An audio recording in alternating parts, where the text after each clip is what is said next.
PSL 2026 کا میلہ سج گیا۔ پہلے ہی میچ میں لاہور قلندر نے حیدرآباد کنگز کو 69 رن سے عبرتناک شکست دے دی۔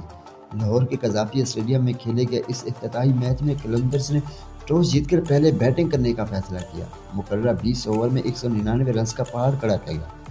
اسٹار بلے باز فخر زمان نے شاندار بیٹنگ کرتے ہوئے 10 چوکوں کی مدد سے 53 رنز بنائے، جبکہ حسیب اللہ خان 40 رنز کے ساتھ ناٹ آؤٹ رہے۔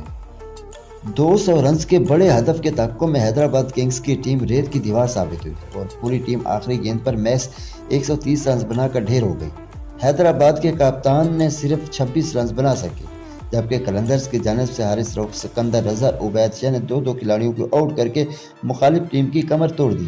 اس شاندار افتتاحی تقریب میں چیئرمین PCB محسن نقوی اور وزیر اعلیٰ پنجاب مریم نواز نے بھی شرکت کی، جبکہ لیجنڈ وسیم اکرم ٹرافی میدان میں لائے۔ اور لاہور قلندر کی اس شاندار پرفارمنس نے ثابت کر دیا ہے کہ وہ اس بار بھی ٹائٹل اپنے نام کرنے کے لیے پرعزم ہیں۔